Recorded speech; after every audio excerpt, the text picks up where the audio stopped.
December 7th, 1941. To the men and women of Hawaii, it began as a peaceful Sunday morning. The island was alive with ordinary sounds. The calls of birds over the palm trees, church bells preparing to ring, sailors laughing as they left the barracks for breakfast, children playing along the beaches near Honolulu. The world seemed distant. Though war raged across Europe and tensions simmered in Asia, few believed that it could ever reach these quiet shores. But 230 miles to the north, hidden by the gray waters of the Pacific, a storm was about to break. A storm of steel, fire, and destruction that would plunge America into the deadliest war in human history.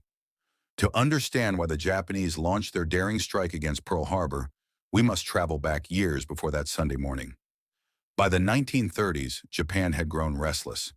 A proud island nation with centuries of warrior tradition, it dreamed of becoming the dominant power in Asia. The Japanese leadership looked upon China, Southeast Asia, and the Pacific not only as spheres of influence, but as essential sources of life. For all its industrial growth, Japan remained fatally dependent on imports. It produced almost no oil of its own, little rubber, and only limited iron ore. These were the materials that fed its factories, powered its ships, and gave wings to its aircraft. So Japan turned outward. In 1931, its armies marched into Manchuria, carving out a puppet state. In 1937, they launched a full-scale invasion of China, a brutal campaign that saw atrocities like the Nanjing Massacre. By 1940, with Europe distracted by Hitler's conquests, Japan struck again, this time moving into French Indochina. But these moves alarmed the United States. America had long viewed the Pacific as its own sphere of influence. It held the Philippines, Guam, and Hawaii. More importantly, it supplied Japan with 80% of its oil. President Franklin D. Roosevelt watched Japan's expansion with deep suspicion. America condemned the invasion of China. When Japan marched into Indochina, Washington responded with sanctions. First on steel and aviation fuel, then finally in July of 1941, with a full embargo on oil. That single act sealed Japan's fate. Without oil, its navy would wither, its air force grounded, its tanks and trucks useless. Japanese leaders estimated they had less than 2 years before their war machine would grind to a halt. To Japan's militarists, surrender was unthinkable. There was only one path forward: strike now, while they still had the strength. Admiral Isoroku Yamamoto, commander of the Japanese Combined Fleet, was tasked with devising the strategy. Yamamoto was no ordinary admiral. He had studied at Harvard, traveled across the United States, and admired American industry. Privately, he doubted Japan could win a long war. He warned, "If I am told to fight, I will run wild for 6 months, maybe a year. But after that, I can promise nothing." He knew that Japan's only chance lay in a knockout blow, one so sudden, so devastating, that the Americans would lose the will to fight. The plan he devised was daring, even reckless. Instead of waiting for the U.S. to come to Japan, Yamamoto would bring the war directly to America's doorstep. Pearl Harbor, Hawaii, the headquarters of the U.S. Pacific Fleet, would be struck in a surprise attack. If America's battleships and carriers could be destroyed in a single morning, Japan would be free to seize the oil fields of the Dutch East Indies and British Malaya, building a defensive empire before America could recover. So the plan was set. In November 1941, 6 Japanese aircraft carriers secretly assembled in the Kuril Islands. On November 26th, they slipped into the stormy waters of the North Pacific. They carried with them more than 350 aircraft, fighters, dive bombers, and torpedo planes. With them sailed destroyers, cruisers, and submarines, an entire strike force moving in total silence. Radio transmissions ceased. Communication was carried only by flag or signal light. The ocean itself became their cloak. For 12 days they moved through rough seas, unseen by any ship or plane.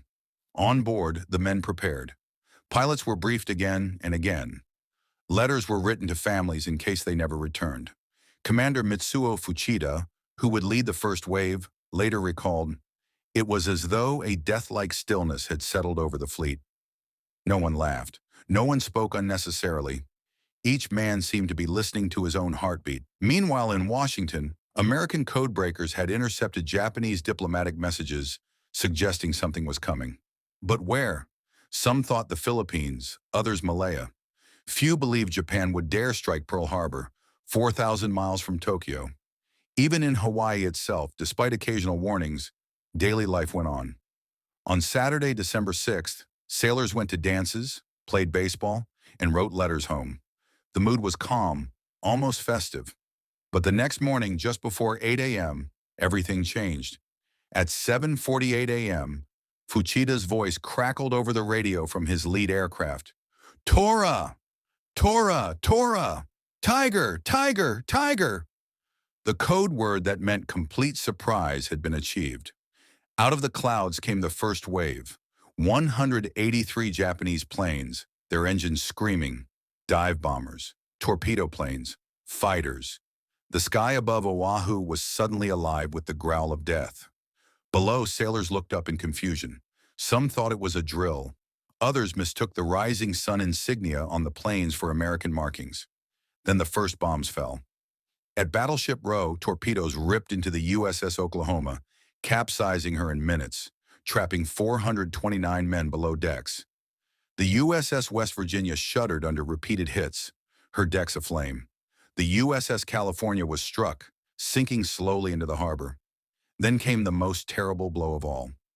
At 8:06 a.m., a bomb pierced the forward magazine of the USS Arizona. The resulting explosion was cataclysmic.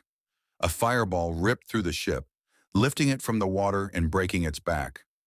Over 1,100 sailors were killed in an instant, their bodies entombed in the wreck that still lies beneath the harbor waters today. Seaman Don Stratton, who survived, remembered, "The explosion threw me into the air like a rag doll. Fire rolled over us. I looked around and saw men burning alive, their skin hanging in strips. Somehow I crawled across a rope to safety, but I left part of myself on that ship." Across the island, Japanese fighters swept down on airfields, strafing planes parked neatly wingtip to wingtip.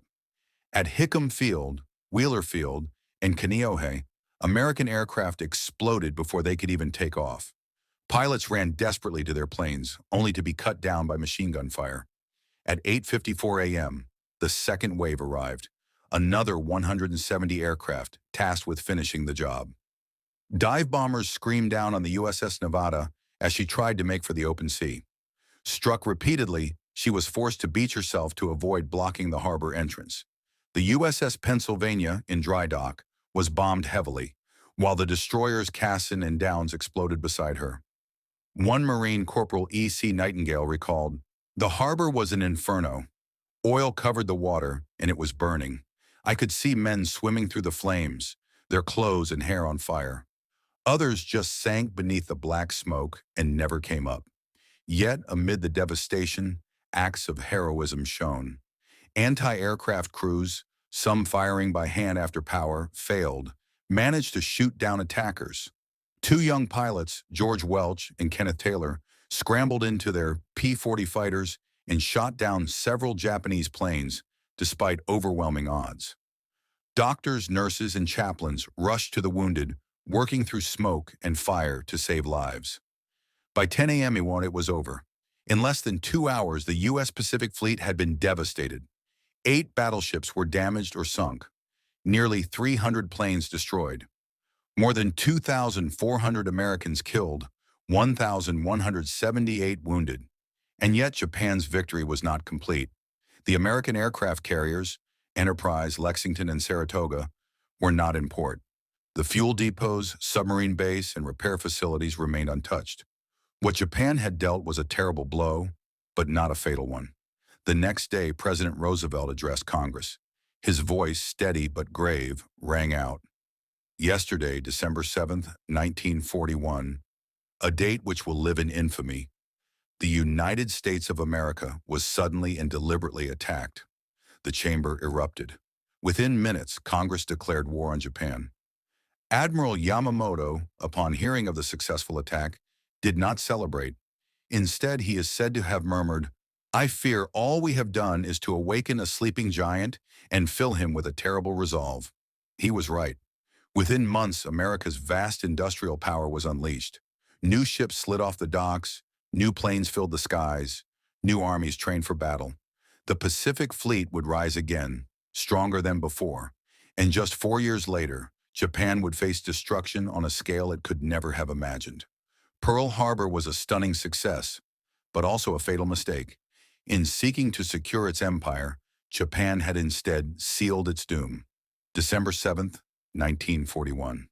A peaceful morning shattered, a nation transformed, and the world plunged into war. December 7th, 1941. A day that forever changed the world.